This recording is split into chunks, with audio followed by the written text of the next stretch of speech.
So also we lead us in the middle.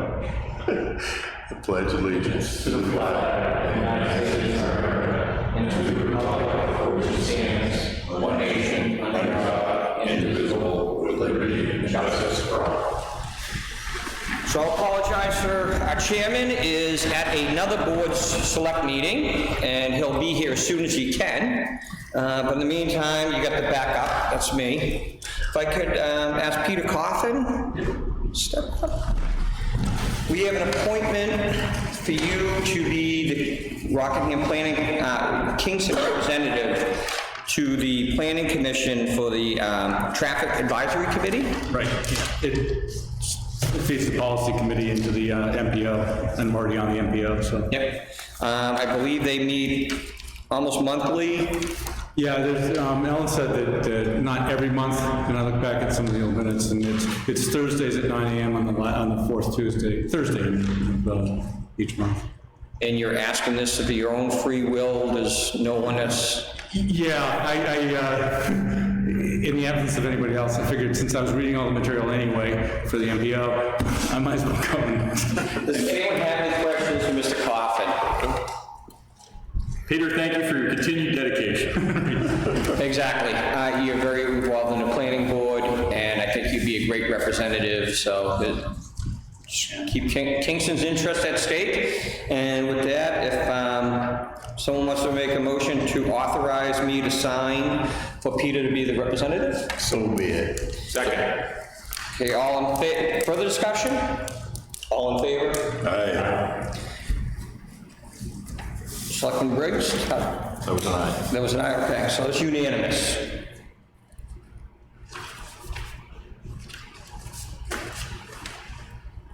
So Susan will send that in, and I'm sure they'll contact you. Yeah. Thank you very much for your time and your dedication. Okay. Next up, Mr. DeYoung. Hello, sir. I don't know where I want to start with this, but I was in front of you guys a while ago about a person illegally cutting on town property. Correct. He has since returned. Not really sure what the circumstances that allowed him back on the property, but I've been told that he's been allowed back on there. Since then, he's managed to entirely clear cut 2 pieces of town property, with the exception of maybe like a half a dozen trees. And it needs to stop. I mean, just, you know, the harm that it's doing to the ecology, to my home, the fact that he's using a town road as a skid road, and he had a hydraulic leak, there's a big hydraulic mess all the way up the road. He's dumping fuel on fires, leaving them unattended at late hours of the night, running a skidder at 10 o'clock at night up and down the road. You know, I had to call the police one night to get him to stop. I mean, he just wouldn't. I mean, I'd come home at midnight, you know, from my job and found him not there with a fire blazing, not once but twice now.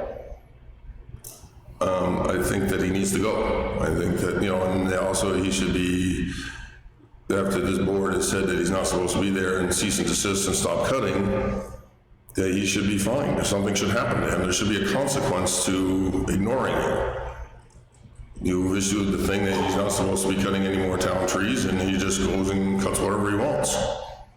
Uses the town road, which he's not supposed to be on. There should be some kind of consequence to ignoring an order or a directive or the law or, you know, anything. I talked to the forest ranger, and he indicated that there would be no town timber tax on the thing, because anything that's threatening a home is exempt from the timber tax rule.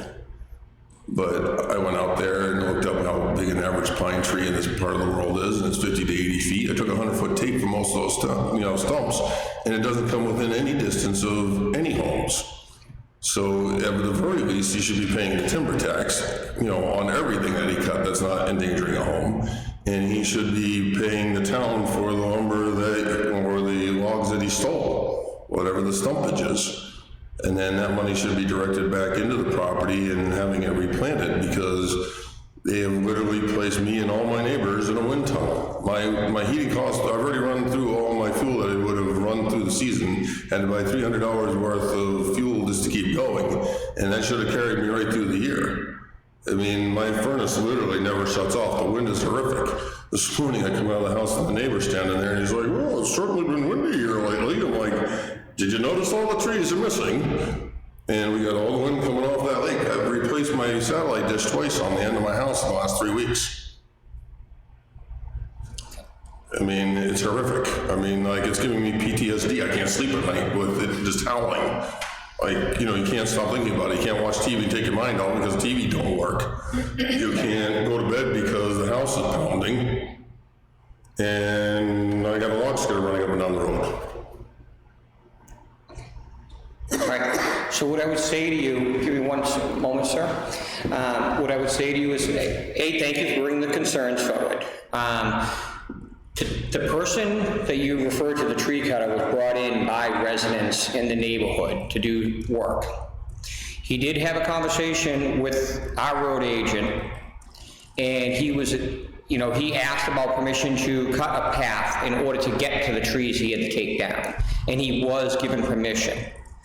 It was found out he timbered a little more than he should have on the town-owned property, and we issued a cease and desist for him to stop because of that. He was instructed he could have cut down the pines, but to leave all the hardwoods. It took us a couple of weeks to get a hold of him and everything else, but he came in on his own free will, and he met with the Board of Selectmen at a public meeting, and we addressed the issues, okay? Unfortunately, the harm was already done because he took down the hardwoods that we didn't want him to already. But the biggest concern was there was a couple of neighbors down there that wanted their trees taken that were encumbering on their house. And he needed to get in to do that. So he made a promise to clean up the mess that he did create down there. And he was to do everything through the guidance of the road agent and the fire department. Now, I do understand one concern I had, because I was a little disappointed to hear he was operating chainsaws after 9 o'clock at night, which violates our noise ordinance and everything else, and I believe he was spoken to about that. But he's down there with the permission of the town to try and clean up what was already done down there. With that being said, I'll open up to any of my other board members if they have anything to share, but we did have a public meeting with him.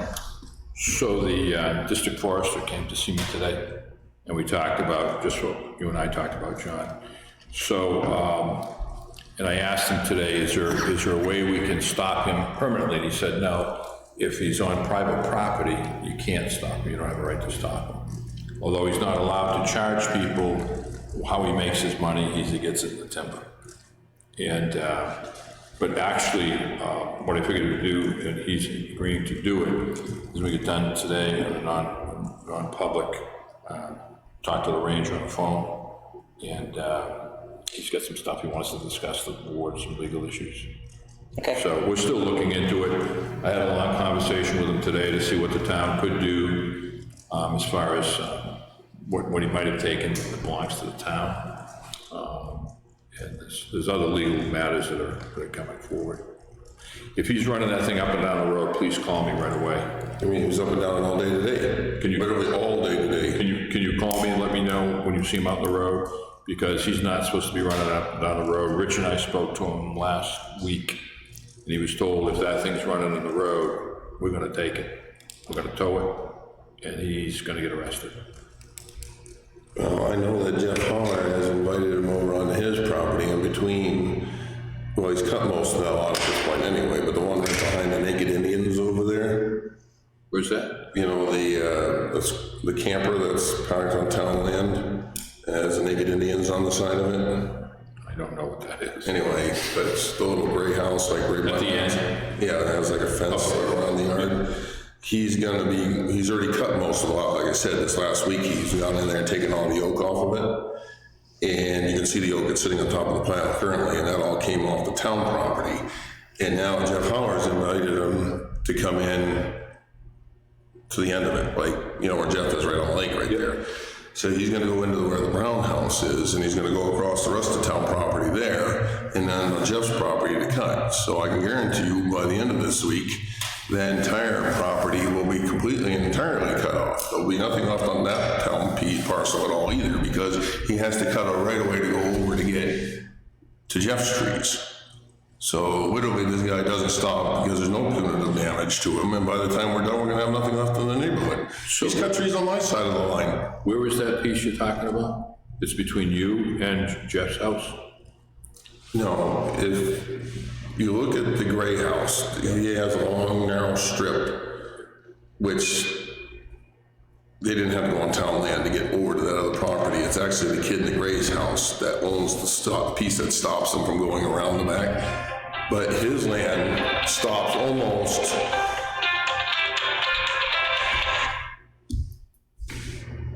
probably like 15 or 20 feet behind his house. And then it becomes town land from there over, right from like midpoint on his house all the way over to Jeff Howard's land. And he's already cut halfway down that. Today he was probably a little better than halfway, taking great big oaks and they're sitting on top of the pile. When you go over there tomorrow morning, you'll see him sitting on top of the pile. He's cutting towards Jeff's land, so he's gonna finish cutting to get there. And when you get there, you'll see a big school bus and it has a mural of naked Indians on the side. And that's all town land, from where the school bus is actually on town land, or the motorhome, all the way back is all town land. And he's cutting right by that. He's keep going. He doesn't care what you guys say. He's just over there cutting. He just trees, wants to die. He actually looks at you as like, why would you want to save trees? Well, because I don't want to live in a wind tunnel. And I don't want the sun coming up in the east, setting on the water, warming my pond up, which is already too warm as it is with the, the blue-green algae and stuff, so it becomes unusable most of the summer. And instead of happening in August, now it's gonna probably happen in June. Because now all that sun from first thing in the morning all day long is gonna be beating on there because you cut all the trees down. It changes the ecology of the area. The red-tailed hawk that was actually nesting in the trees are gone. Every morning I go out, I got 30 gray squirrels attacking my garbage. They look like a bunch of rats with tails on them. I actually talk to them in the morning. I'm like, guys, you have some self-respect here, man, He's literally just killing the entire neighborhood, and he just doesn't care what anybody at this table says. Doesn't care. Runs up and down the road, fires it all out. 10 o'clock at night. I finally called the police the one night at 10 o'clock at night because he wouldn't stop. I mean, 10 o'clock at night, you're running a chainsaw to scare up and down the road? I would say, you don't have to wait till 10 o'clock. You could, I believe that it's, what is it, 6 or 9? Well, it could be 6, depending on the decibels. Yeah. Yeah, I called, it was almost 10 o'clock by the time I finally called him to stop. My wife goes to work at 4 o'clock in the morning. Here's the dude running his, You don't have to put up with that stuff. That is a legitimate concern. Sounds like Chief Briggs has further information to share with the board, and we'll take a look at it. Do you have anything else at this time? No, but I would like somewhere in the future to have that lot replanted or something, because I mean, it's horrific in there. That lot, whatever monetary gain that, from whatever that guy's, should be made to pay, should be put back into the lot and, be replanted just to cut down on some of that wind for, the people, the residents of that neighborhood. We're town tax-paying people. We shouldn't be disadvantaged. Not only that, but I'm looking at the back of everybody's trash pile, the back of their houses that ain't sided, windows missing. I look like we landed in the middle of Sanford & Sons junkyard. I mean, houses I could never even see before. I mean, like now I'm like downtown Lawrence. I mean, it's like you probably took $30,000 worth of value out of my home by doing what you did. Well, not you guys, but I mean, allowing him to do what he did. Phil, you have anything? Rich? Okay, you want to comment on this? Yes. You want to come up and state your name, please? Have a seat. My name's Ronald Faylong, and I live on 24th 10th Street. Okay. Next to the gentleman here. And I can attest to everything he said about the fires and the chainsaw and the running the skidder at 9:30, 10 o'clock at night.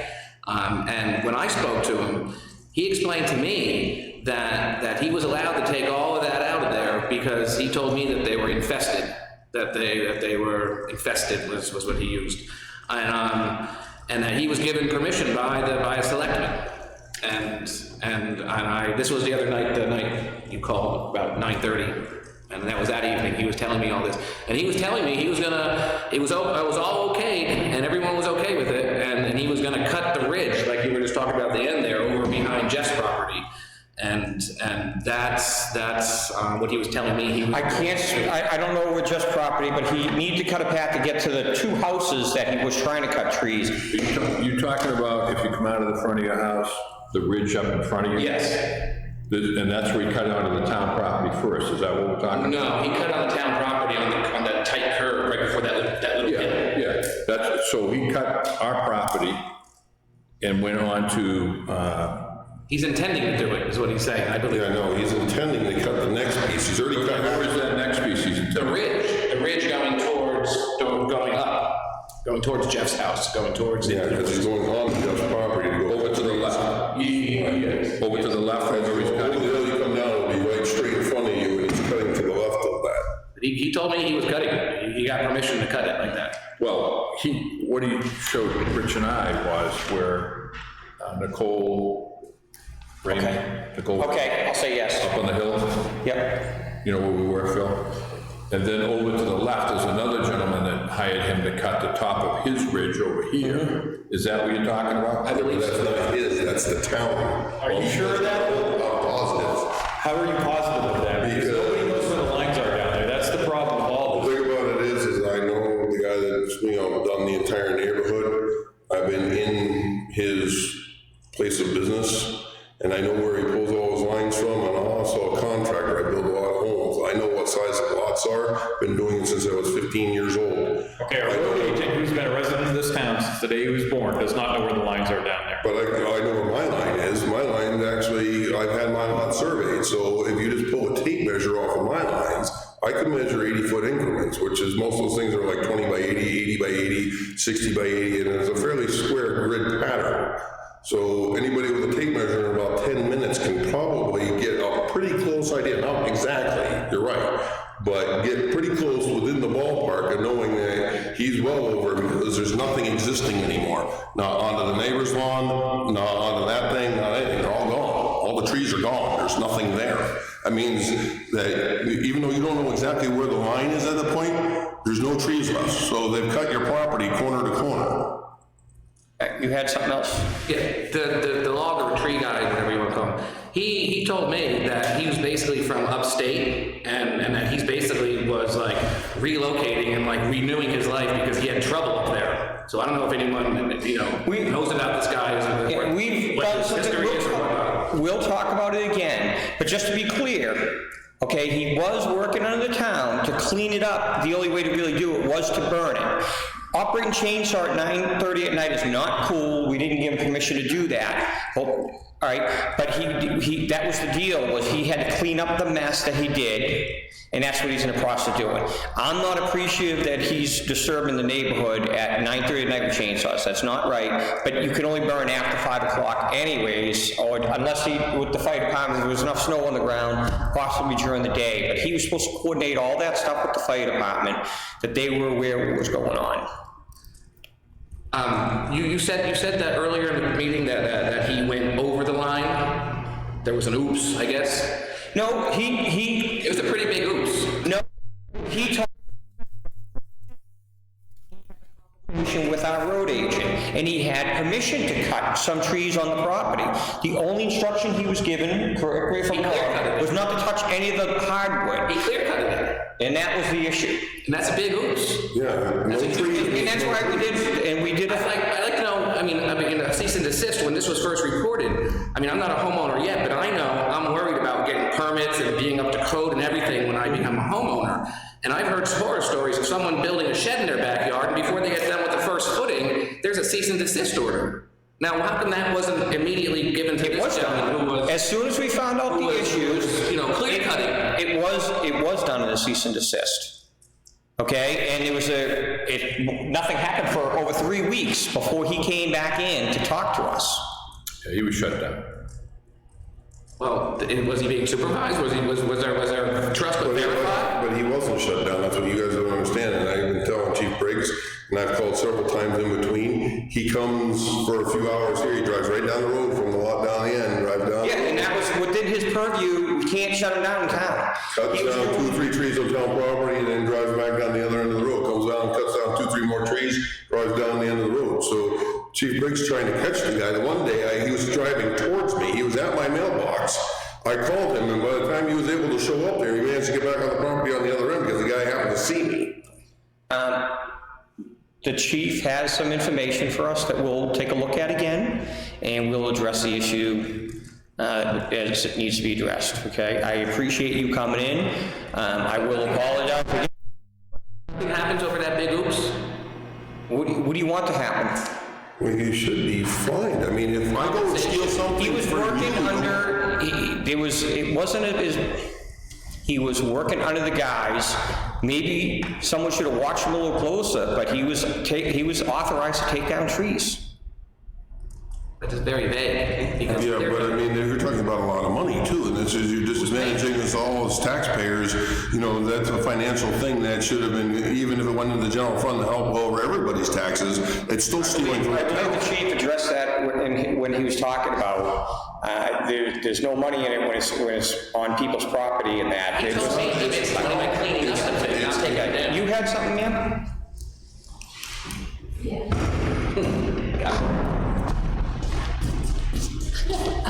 I just can't wrap my head around all of this. I'm all about procedure, and there was all procedures. And then you saying, no one knows what the lines are. There's lines there, but no one knows what the lines are. No one knows what the lines are. I'd be really worried about my property tax, because they're taxing me because they do know where my property lines are.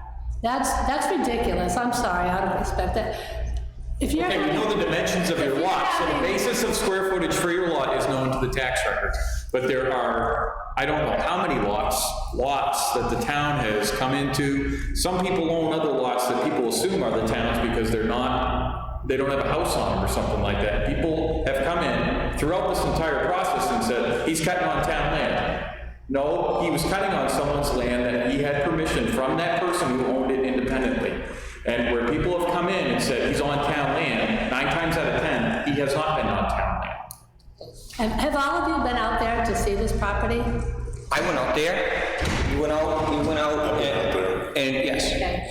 And now, I'm really, it's up, the road agent has the authority, just him, the authority to say you can cut trees down on town property? What I was tree warden for the town as well. He is the road agent and the tree warden. And there were sickly trees there. What I would say to you, I'm speaking, I'm not done. Were the abutters notified that all these trees were coming down? you don't have to notify abutters for taking down trees. There's no ordinance for that. What I would tell you is, this gentleman was invited in by your neighbors to take down trees. We're left trying to pick up the pieces from it. He had, in order for them, because the lots are so tight, he had to cross town land to get his equipment, and he was given permission to do that. Initially. And then,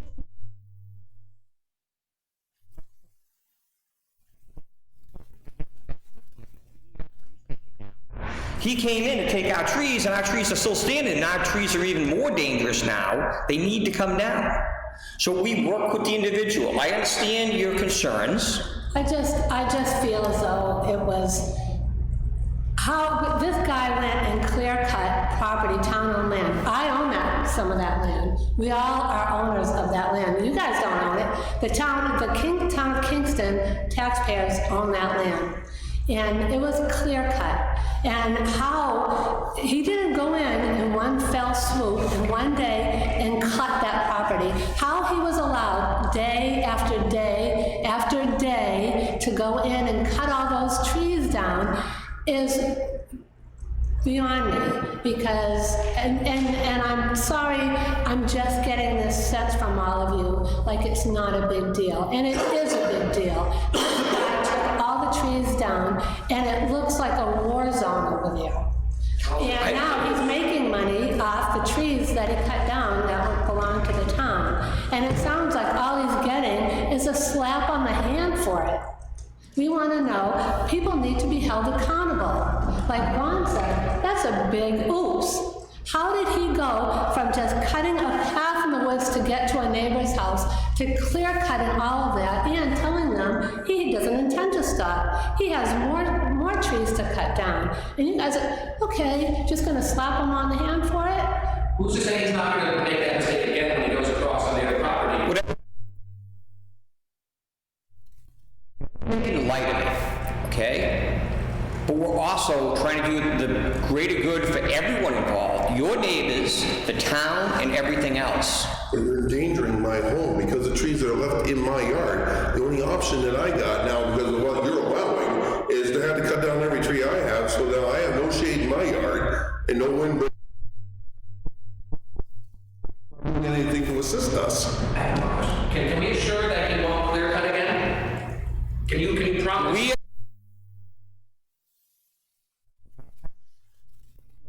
The chief has to say, apparently there's some new information.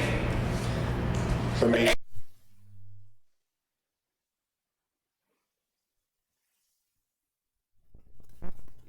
and removed a home that was on the thing because it's belonging to the town. The town knows that that's town land. And the town is aware he took down some property on town property. Yeah, and he's going in there now and he's cutting right to where that house was. He's almost to it now. And, you know, he's cutting in and around on that. So, like, and he's telling them, and he's told me, and he's told everybody else in the neighborhood, he can do anything he wants. And he's proving that he can, including driving up and down the road. Right, there's confusion in the neighborhood. Yeah, and because of all of this, he needs to be stopped until this is all figured out. Absolutely, he should not even be allowed on that property to do any more work until you guys go into non-public and come up with the fine, or he needs more than a slap on the hand. I think he's gonna do it again on the other side. We're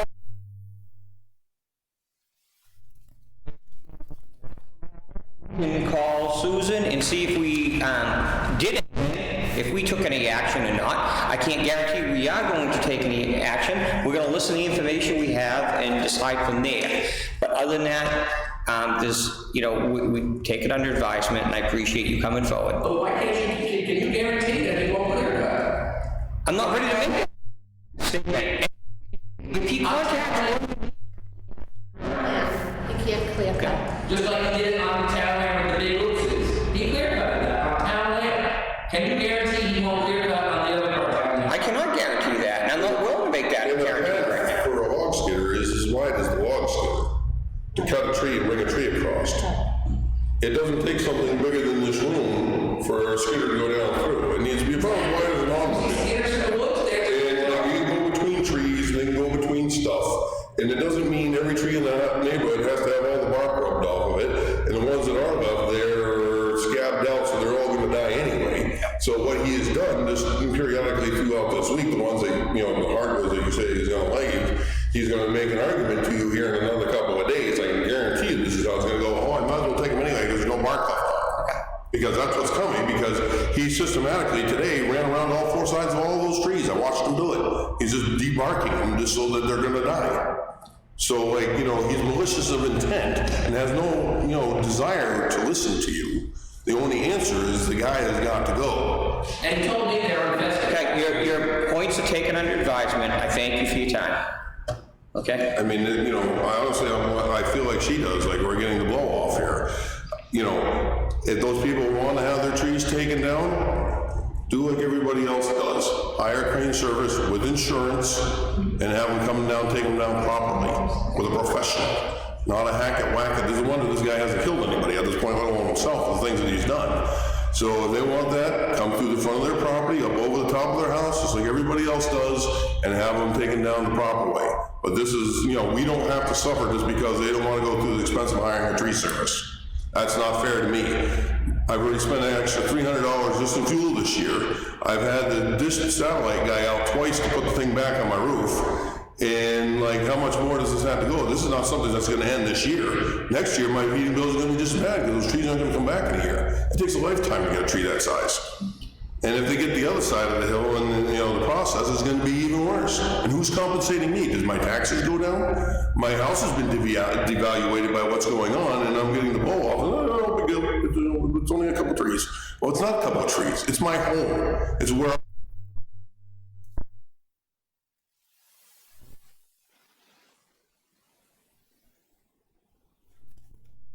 because I'm forced to work like an animal just to pay the taxes and keep up with the things that are going on.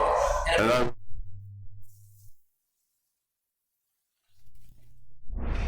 Thank you for your time. If we break the law in terms of building code and things like that, we don't get a boost, we don't get a slap on the wrist, we get fined. And the individual, that's the other thing I want to bring up while I'm here, and I got the moment. The individual that invited him in initially to do all this, and this is the one of the quick, clear points, is the first thing he said, that's not town land. The guy on the side that invited him in told him that that was his land, and he was entitled to cut it.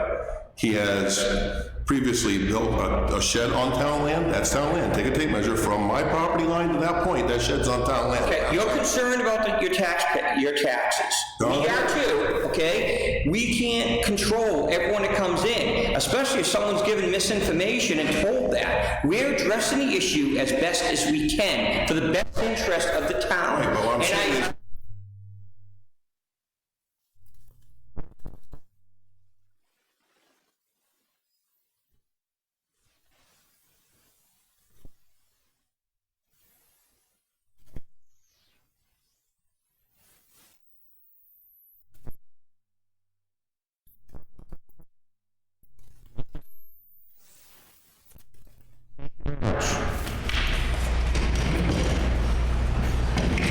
Next up was Rich St. Hilaire. Yeah, I thought he was coming in, but I don't see him obviously, but his paving services contract letters in your packets.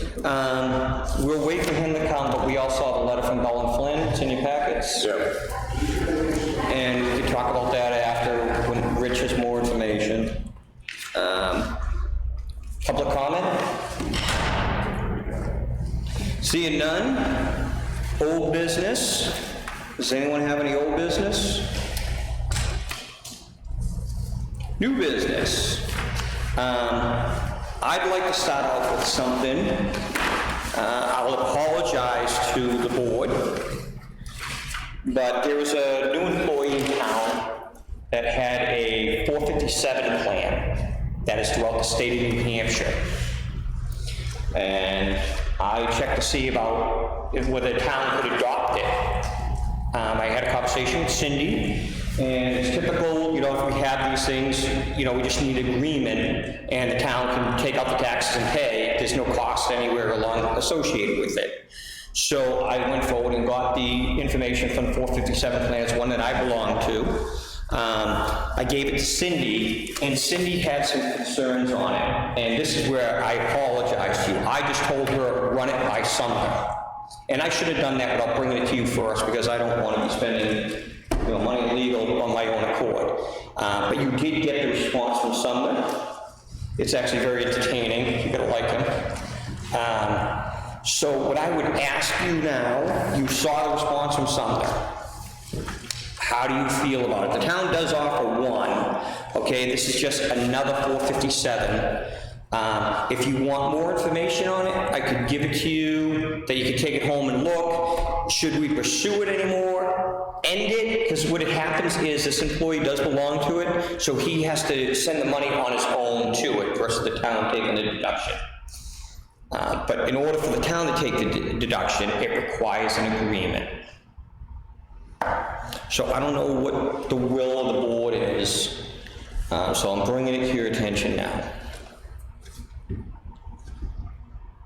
I would like to see the documents if we're talking about approving. I only saw this email from Sumner in passing, so I really had no background on it or basis, so. I will give this to, Just got the response and didn't get the. I'm gonna give this to Susan, and she'll make copies and send it to you. Okay? But again, I want to apologize because I wasn't thinking, you know, I belong to it, and, you know, it was just. Email is fine. Yeah. And I can email it, actually, I think you have it in you might not, I'll email it to you. Okay, I could scan it. Oh, I think Cindy has it too. All right, she probably does because she sent it Yeah. to Sumner, okay. Okay, so anyways, that's that. Proposed fee schedule for facilities events review. So, I just plugged in numbers into this. Oh, did you grab your copy that I gave? The copy of The other one? No. Took it out of my pocket. Anyway, this was Exeter's. I liked how they had it set up as far as for an in-town nonprofit, an out-of-town nonprofit, an in-town for-profit, and an out-of-town for-profit. These numbers are ones I just plugged in here. randomly. Not randomly, I shouldn't say that. The custodial fee, I guess I'll just start from the bottom. I met with Rich about this, and basically what this rate allows us to do is to cover the overtime for the facilities guys if they have to come in on a weekend or after hours, because they're already getting 40 hours a week, so they will be on overtime while they're doing these events. So is that automatically added to the rental?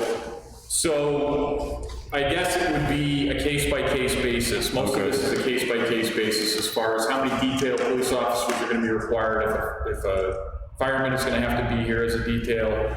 But at a minimum, we would have to pay an hour for them to come and open up the building, verify the condition of the event space, and then an hour for them to come back, lock up the building, and perform any, minor cleanup. So I just put a minimum of 2 hours. The planes, in Kingston pricing, obviously I put $100 there just as a placeholder, but the non-Kingston for-profit is an established price that we've already laid out there for $2,500. But you've got the Kingston for profit at 100 too? I just put it in there to make sure that I remembered that that was not. Is that, what does that mean? Like, That means nothing. It could be a zero. no, I mean. I just need some. I mean, if they rent the planes, what do they get? Do they get an hour for $100? Do they? So, on a 1-day rental. Okay. An 8-hour, 6 to 8 hour rental, I think, and I don't have the other towns. We'll have to look at that too, because that 2,500, I think that was for a 2-day, wasn't the Vintage Bazaar 2 days? Yes. So we charged her that much for that, so just to keep that in mind. If it's 2,500 for a day, then, is that what it is? Is that what? Well, I think if you're looking to rent the planes, you need a place that can hold a lot of people. And I don't want to look beyond the fact that it is an impact to the planes to have cars parked on there. And So that means for a 3-day event like she had this past year, it'd be $7,500? yeah, that would, no.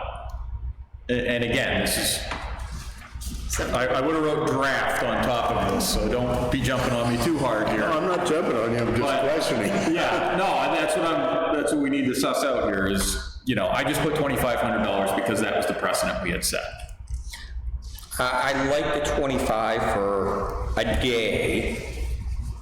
If it's gonna be multi-day, I don't see 25 per day, but I think it should be more.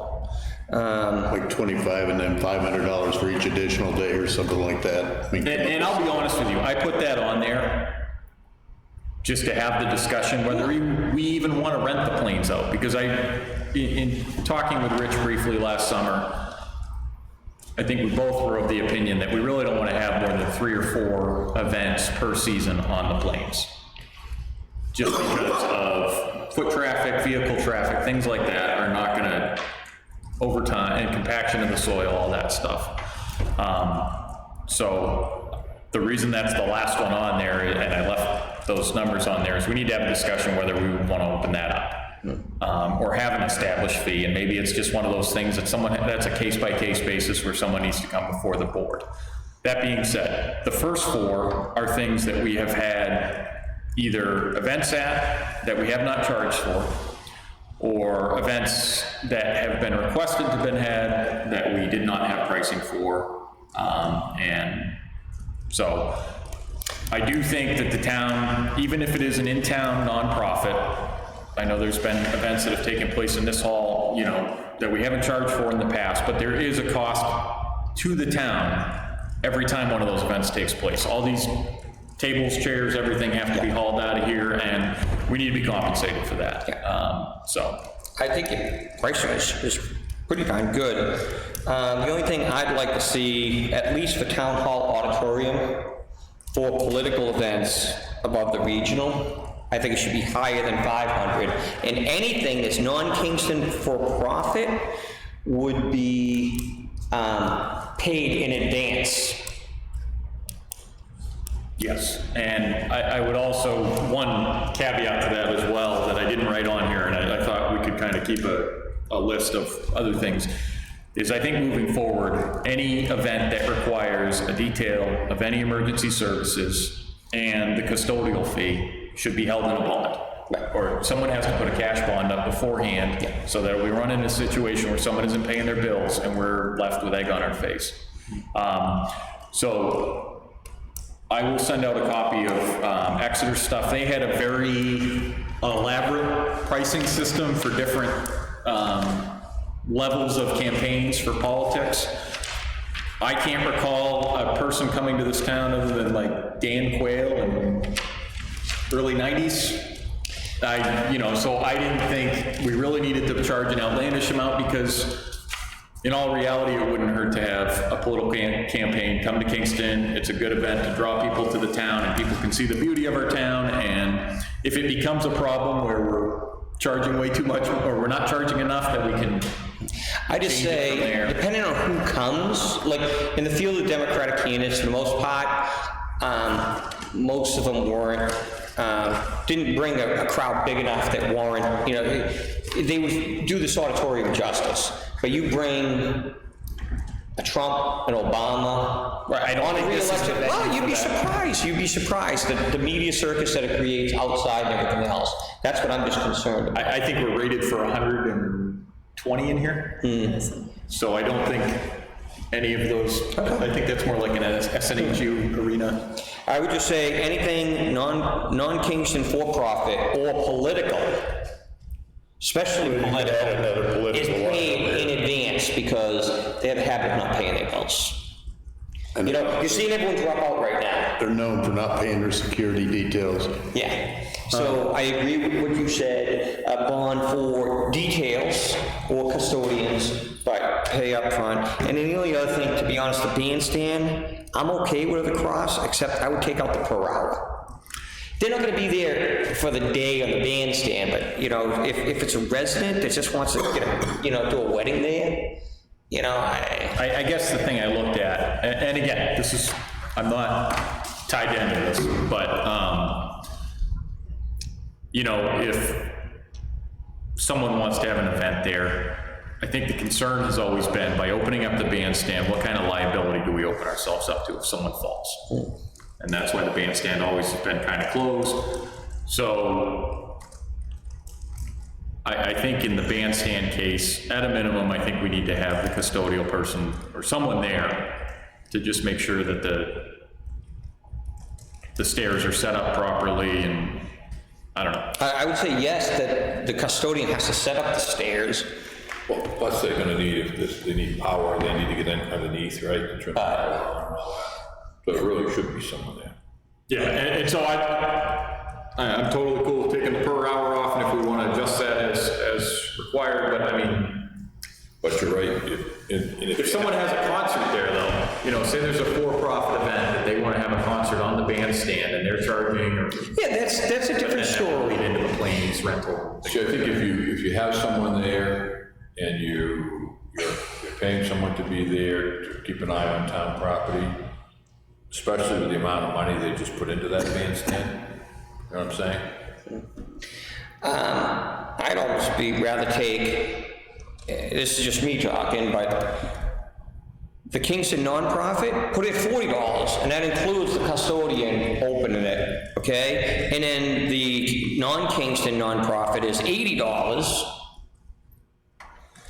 This way, the custodian is built into it.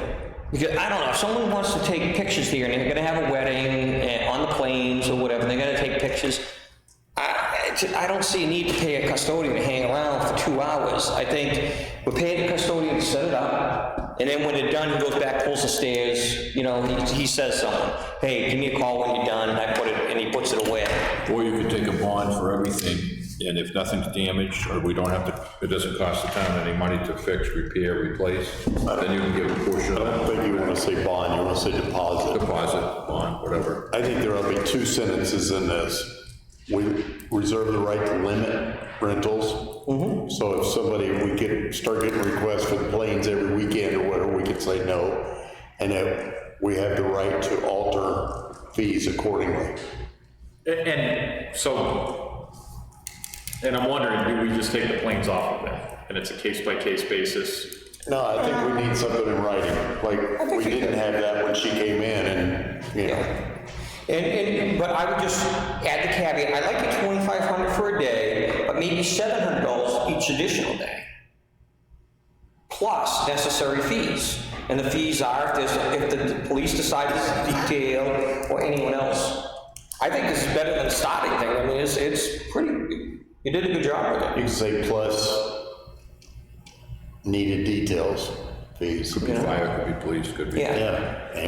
Custodian, whatever it is, you know? Custodian, could be. Because you want to do the deposit, because she did a good job cleaning it up. If she didn't, we'd have to have the highway crew there doing it. Right. So I think we should take that into consideration too. It's great that whether she did pay the bill or not for the police, we should have something if they didn't clean it, because God knows, we will be having the highway department there the next day saying, hey, you gotta clean it up, and there's a cost for that, so.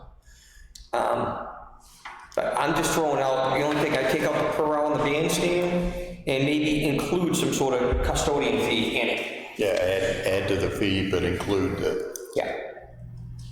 Okay. Only for that one, you know, the planes, like I said, add an additional day type thing. Town hall, I think it has to have its own custodian.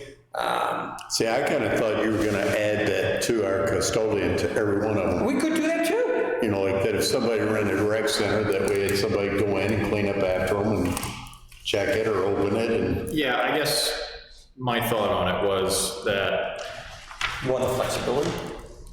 well, like the planes. Do we need a custodian to go and open up the planes? No. No. You can add it where you think it's needed, and then I guess that's just for informational purposes to people. And I think also, you know, sometimes you get into the Kingston nonprofits, there are people who are custodian, people who are in the highway department who have the capability of opening and close the doors. Yeah. I don't know, I mean, I guess, yeah, so it's just put out there, but I think the bandstand idea is a good one to go up to 40. Hey, Rich, you want to grab a seat up here? Because we're talking about facilities use. Oh, we already talked about you. We blamed everything on you. You weren't here. It's the best thing to do, that's why I didn't come, give you a scapegoat. They don't have to vote for me again. Every day is Friday where you can tell anyone any day what you feel like. I've done that all my career though, pal. Rich, take a look at this. Let me pass it down.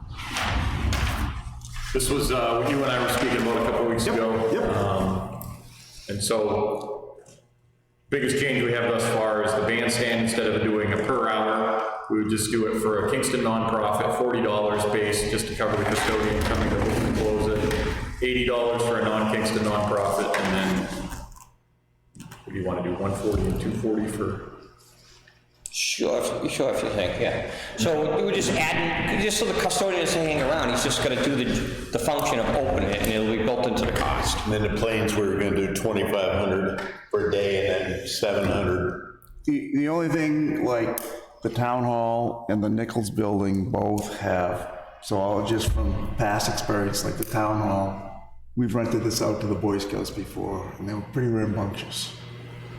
Well, it only takes, you know, Couple of pencils like this. well, if they do something and they get the sprinkler system going, if you had a person here that could take care of the problem, you would save an awful lot of. Oh, no. We're only talking the bandstand, not having someone hang off of the bandstand. We haven't got to the others yet. Oh, okay, I'm just. There was only the bandstand. We figured we didn't need someone to hang around to. Oh, I agree. It's just, but they'll have to pay because the. And they're gonna do it. Yeah. on- No, I think we talked about having a custodian for here, or any of the buildings for that matter, in case something happens. Or somebody here. And Again, I mean, like, I know they did the snowmobile education over at the rec center. Well, again, I think, while that's great that people are getting education from that or whatever, Okay. you know, we need to cover the cost of clearing up the rec center and having someone to clean it and open it and all that. Yeah. And then we said for the planes, maybe $2,500 for the first day, and if each additional day, maybe $700. But we learned from past practice that anything planes use for profit will be paid in advance. we? Oh.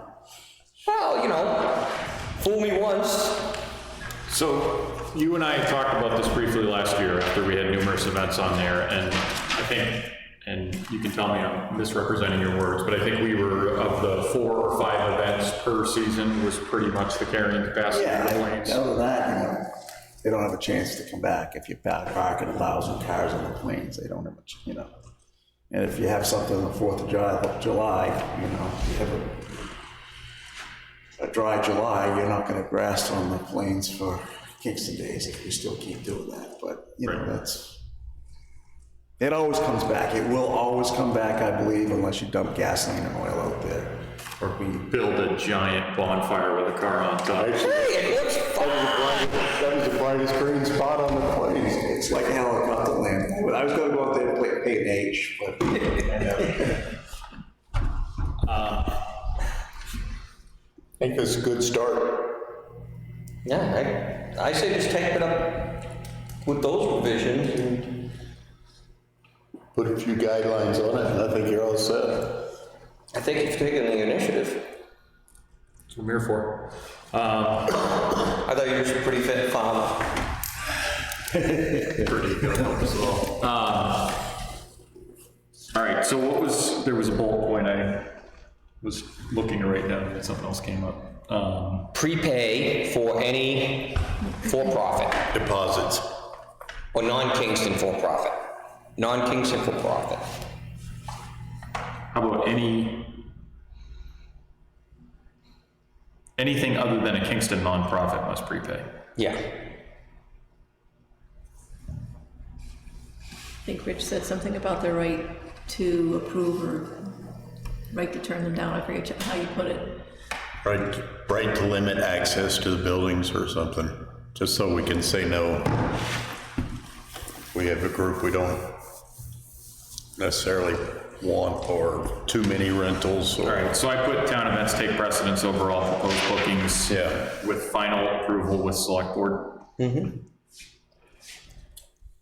You might want to have something in there about, depending on the group, and, you know, if you have a highly political charged, emotionally charged, that you, the board, can decide how many police officers are also going to be part of it, because... Yeah, I put all events require a facilities use permit in addition to an emergency action plan.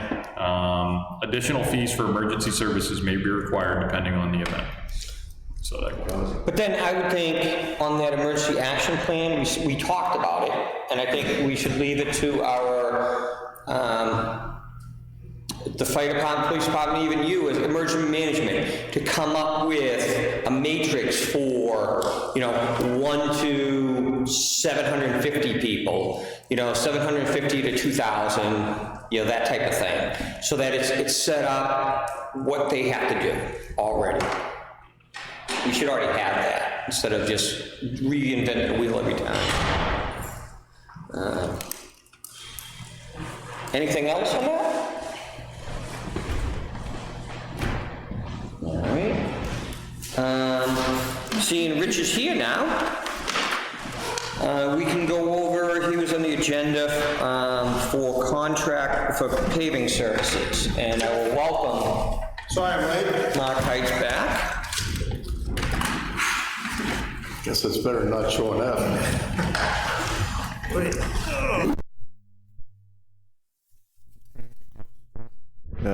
Bell and Flynn was awarded the bid. Bell and Flynn always does this every year. In fact, all of them do, if you want to tag on to last year's bid. And there's an escalation clause or de-escalation clause, based on the price of liquid asphalt. I'm just here to say, here's the letter he gave you. It's pretty, you know, in-depth. We've been out and measured all kinds of roads, and I'm ready to basically drop the hammer and start paving and get it done early this year. I would just as soon not go through the bid process. I know I'm going to recommend anyways. It's going to be this company. And I'd like to just take last year's contract and extend it into this year. It's the largest contract you guys sign of the year, I think. It's gonna be, I don't know the exact number, but it's somewhere around $400,000 for paving. There'll be some road grinding. There's some, we've been out and looked at everything from Symes Road to Presidential Estates and done up some numbers, and some of the roads will be ground, some of them won't be. And I don't have a final plan which ones, because it's based on how many dollars we're actually gonna spend, and what the frost season does to the rest of the roads for the next 3 or 4 or 5 weeks. So, Do you want to take the gavel? Go ahead. Phil, you got anything to add? I guess I am always in favor of it going out to bid as a general practice, and then just having checked this last night, in light of recent sniffles around the world, people are anticipating that the price of oil is going to go way down. absolutely. And I wonder if it is to our benefit to lock into a price at this moment when, You're not locking into a price. okay, You're locking into a price based on last year's price of liquid.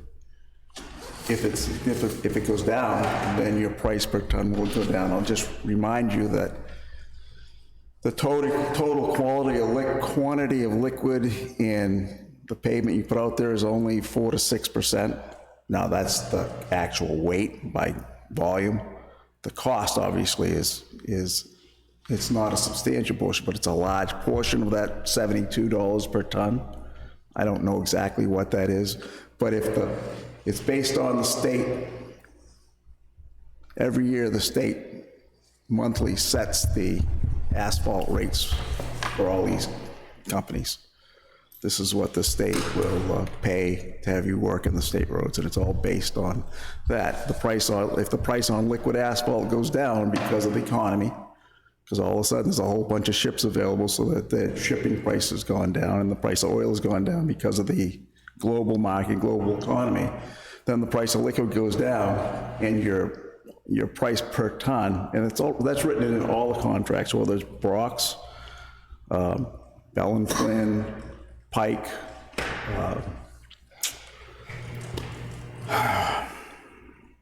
the orange trucks. Continental. Yep, they all do the same thing, and so the price, even though they bid you a price right now, it's always in the contract that you guys sign that there's a cost escalator or de-escalator, depends on price of liquid. Last year, they actually weren't the low bidder, they were $1 per ton more, and you guys agreed to, because of the roads we do. I can tell you the quality of work is much better when you have a small company like Bell and Flynn versus a Brock's or a Pike, because they're just here to throw down the tonnage, and I'm not gonna say that accurate, I'm sorry, but they just go, they don't care. and I mean, that was the discussion that we had last year, given the amount of dead-end roads and non-standard paving that we had to do last year. It seems like what you and I have discussed is what's potentially coming up this year is not really hard stuff, so,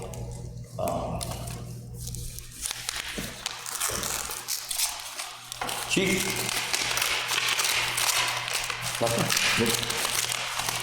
Rich? Mark?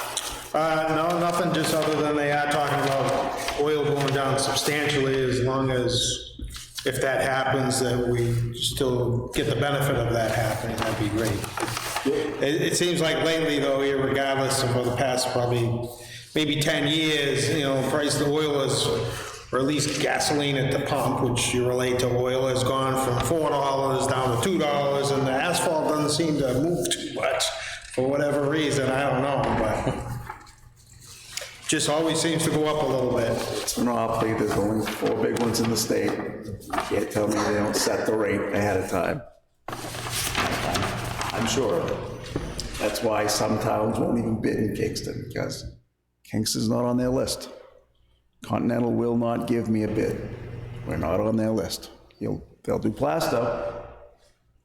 Every year they do Plasto, but they're not interested in Kingston because Well, those are prearranged. not to change the subject, but I've been trying to get my driveway capped. Yeah. I can't get anybody to look at it because they don't want to come to Kingston. I'm such a prick. Talked to several companies that said Kingston has too many requirements. Did you catch that in the minutes? Well, Petra's, they're straightforward. But anyways, I'm going to mirror what Phil said. We did just adopt a policy that anything over should be RFP.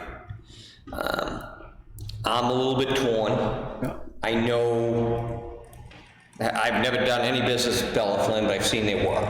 They are exceptional. They do a great job. It's not to take away from Brock's, Continental, Pike, any of the others. I just seen what they've done, and they do the best they can. I do have a hard time with the fact we're talking $400,000 a town, not going out to bid.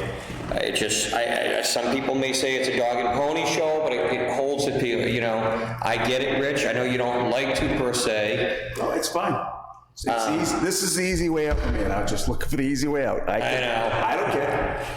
I know, and again, I will stand by what we did last year. We didn't go with the cheapest bid, because sometimes when you go with the cheapest bid, you get the cheapest job. But I'm gonna call for a vote. You want a motion? Yeah. I don't know that we have a choice but to bid it after passing the, We're going to override our policy. I'm not ready to give it to them yet. If we want to override our own policy, is more the thing. I'm good, guys. Just just let me know what you want.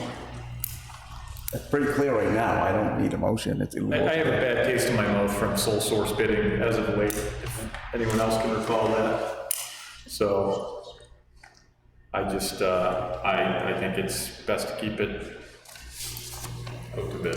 Yeah, it gives us the flexibility to look at it once the bid's go. Sure. But I think it's just, we set a policy. I think it is doing the due diligence of the town. So, sorry to make your work harder. It's do it every year. I figured Heights wasn't gonna be here, so it'd be so much Well, easier. normally we do send it out to bid, right? So, See that? all right. So, I got.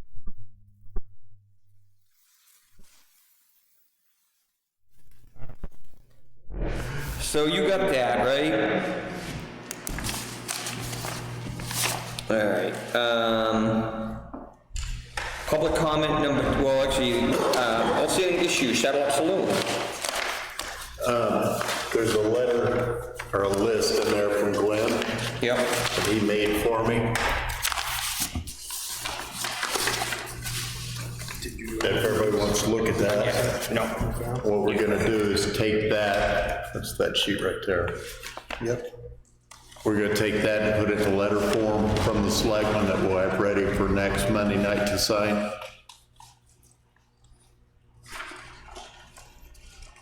I wanted him to list why it was in violation, like not approved or, shoreline protection or whatever the case may be, but he didn't do that. But I think this is pretty straightforward list. Have you seen it? What if we, before we tell him to take the outdoor seating fence, I don't want to say take it down per se, but at the very least, if you're gonna go forward with it, put forward a site plan with you. Well, that's most of what the letter's gonna say is if you're gonna do these things, you have to come forward with a review that you haven't come through for approvals. These are the open things that he's never dealt with. Or the things he's dealt with in the wrong way, one or the other. Phil, you sat on the planning board, have some issues with this. What's your opinion? Did you already address this application? No. No.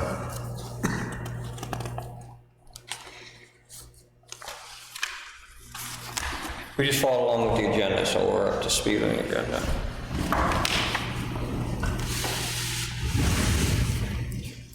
If anybody has any other comments, just get them back to me the next day or two. Yeah, I think if you, I have a question for you, because I did try to formulate a letter just to get started on it. This part about the event parking area, dirt has been resurfaced, is that a problem, or is it just an observation? Did he fix something he was supposed So to without the site plan in front of me, but there, I Outside of can't speak to that, It's but approval for it's not how it's supposed to be. It's supposed to be, overflow only. yeah, it was overflow because of concerns over the. them. Yeah, and that's the step I'll clarify when we send, we'll redo the letter. She thought she was supposed to have a letter ready for tonight. Yeah, so it needs tweaking anyway, but that was a question that I had. I didn't know what that. So, You'll see a letter next week before it goes out. okay, all right, and then do we have a game plan yet, or we're gonna type a final letter for us to take a look at? And then, We're gonna send it to him, invite him in to talk about the things. Okay. And then all right, hopefully send him to the planning board from there. sounds good. So on the driveway portion where they've changed the material, I can tell you from the state DES perspective, that doesn't matter. It's drainage, right? Flow. It doesn't matter because they don't care if it's a gravel driveway or paved driveway. It's still considered to the state impervious surface. So it really doesn't matter to them. Because I've had this question with driveways and whatnot around the water, close to wetlands. If you've got an existing driveway, someone wants to pave it, that doesn't affect the calculations that the state uses. They consider driveway impervious surface anyway, so take that with a grain of salt. That's just there. And again, that was one inspector, one time, but he's the guy that does most of Rockingham County, works out of Peace.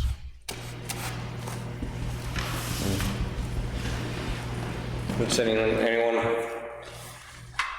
care to go with that? I mean, is this something we can take off the list, talk about it, leave it, and have the conversation with him? Let's blunt, right? Well, regardless of the state's position, there is an approved site plan that has regulations and rules in it. And if it's in violation of those rules, it doesn't matter what the state says. They need to be in compliance with the rules that they agreed to. That's true. I mean, the problem is when that parking lot was put in, there was no one cared. Now they do. I mean, Well, because truthfully, it was never used except for a big wedding, which was once every, maybe once a month. Now that parking lot's being used every weekend. And I think where that came up was when, well, yeah, anyway. All right, keep it the way it is, and then we'll do it, okay. Committee liaison reports. Cool. I have nothing earth-shattering. Just got some violations we need to keep up on. I'm aware of a request for enforcement that was presented to this board that action was not taken on, that will be coming again. Just a heads up, I brought it up 6 times. What was it? The mountain of crap over it. Actually, it made Facebook. So where is it? The construction debris that's outside of their site plan at Galway's Pit.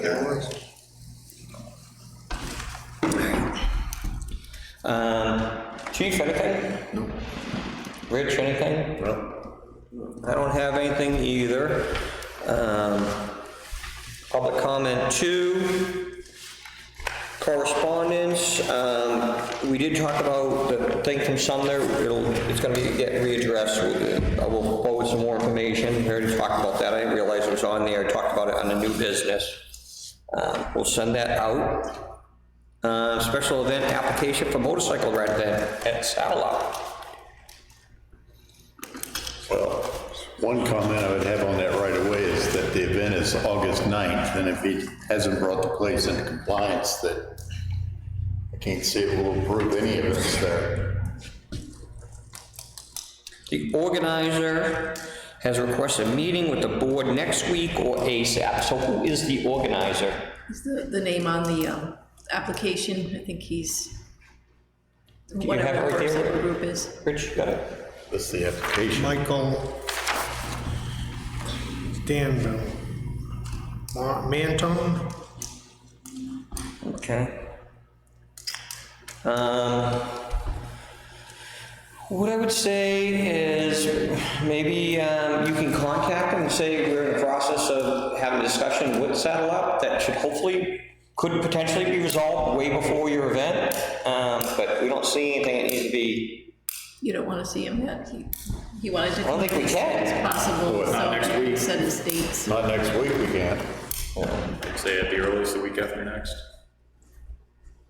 Do you want to see him before we at least invite in to talk to, at least get a feel for what Saddle Up is going to do before we talk to someone that wants to do an event? Maybe I would, hopefully, if you get your letter done, he can come in the following week, maybe the following week after that we can meet with this guy. I just don't see the point in meeting with someone. Yeah, and I don't think that precludes him from meeting with your chief or the road agent and the fire chief.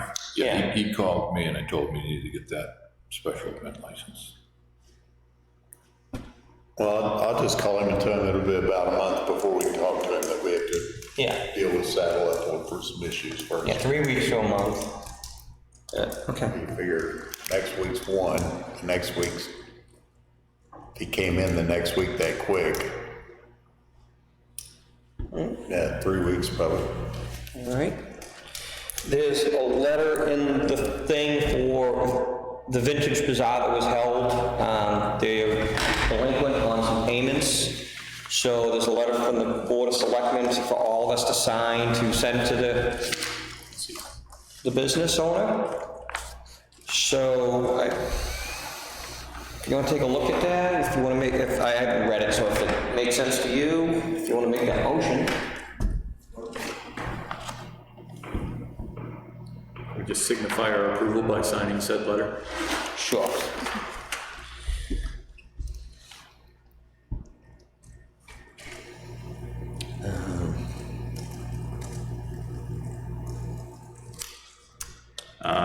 The only thing I would change is approved for payment in full is not received by April 3rd, 2020. Your application for use of Kingston property this year will not be approved. She hasn't submitted an application. Anyway, And I would just say, instead of approved, just say consider. Okay. Do you want me to change it and you guys come and Sign it later on the week. That's changed it have tomorrow. it tomorrow morning whenever you stop by Yeah. and sign? Yeah. All right, so we'll do that. There's a memo from the state about pre-construction conference. That's what consider, bro.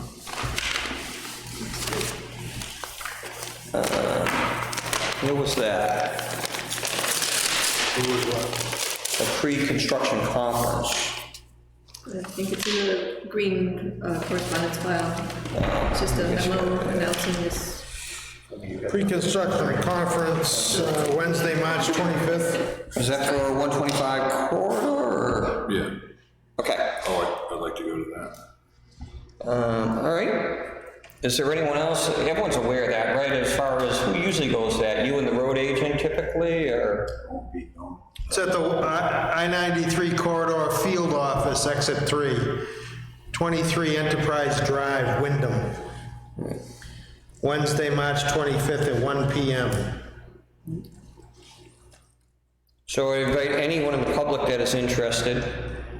They could go over there. You want to look at it? Yeah, please. Thank you. All right. Approval of minutes. I make a motion to approve both public and non-public minutes for February 24th, 2020. Second. Any corrections or anything? All as written? Concise as always. Okay. All in favor? Aye. Any opposed? I'll abstain. I'll abstain, and I'll vote in favor, so that passes that. Just a quick acknowledgement, we did get a resignation from the fire department.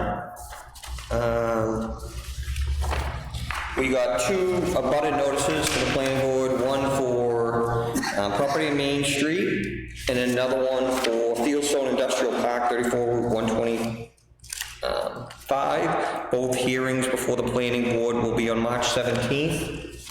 I believe our newest member will be there to bring back information on that. Does anyone else have any public business?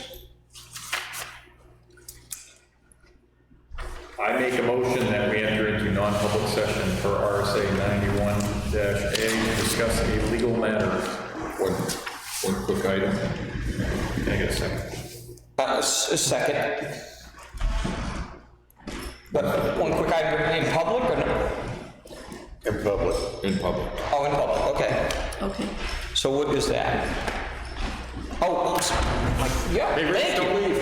Yeah, but show me. You're on me? Thank you. What I would like to do, Chairman Heights, present you with a plaque. Look at that, huh? Mark, 23 years you sat on this board. It has been. Sometimes it was easy for people to take pot shots at you. Sometimes. You did it with dignity. I think the best part is that the town has haggled many different ways on how to spend an infrastructure fund that was based on your leadership. That should be the crowning achievement of your 23 years, that we have a new library, a new highway garage, hopefully a new fire department. It is all because of money that you foresaw and had that available. And it's been a privilege with you over the last 2 years. And I'm sure all the other past selectmen would say the exact same thing. Oh, I'm sure.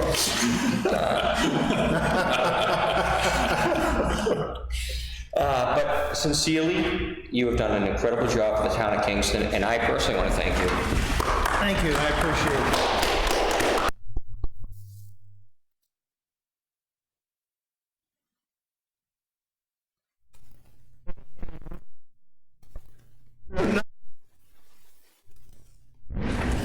Years, it's hard to believe, but time flies, it really does. And I've worked with a lot of different people over the years, a lot of volunteers, which we probably don't recognize as often as we should. Anybody I've had the pleasure of working with, I want to say thank you. I've learned a lot from you, and there's a lot of good people in this town, and that's what makes it what it is. Thank you. It's been a pleasure serving with you, gentlemen. Thank you. Thank you again. So we do have, That was in the file. yeah, we're not doing anything with this yet. Oh, actually, no, actually, you're right. Chief, you had some information on the bonding? The bonding. The plan, the escrow account for All-American Assisted Living. Yes, so I'm gonna be meeting with them this week, to tune the repeater in so that works correctly, and once that happens, I'll come back to the board and let you know it's. Okay, because we are holding $63,794. If you can come back, I believe the estimate was withhold $6,200. If we're gonna change that figure, if you can check with everyone else to make sure that, and we'll address that next week. Okay. We had one legal issue, and I believe that's the Great Pond Park. I have one non-public for a tax one. Is there anything else? So we have RSA for legal, and the other one was, what does that fall under? What is it for? Tax. For taxes. It would be for... About a specific incident? C, matters discussed in public would be adverse reputation of any person. So, motion is, you made the motion, I did second it. Phil? Phil Coombs, yes. Don Briggs, yes. Richard Wilson, yes. Mark Heights, yes. Kevin St. James, yes. With that, I'll let Chairman Heights close the gavel for the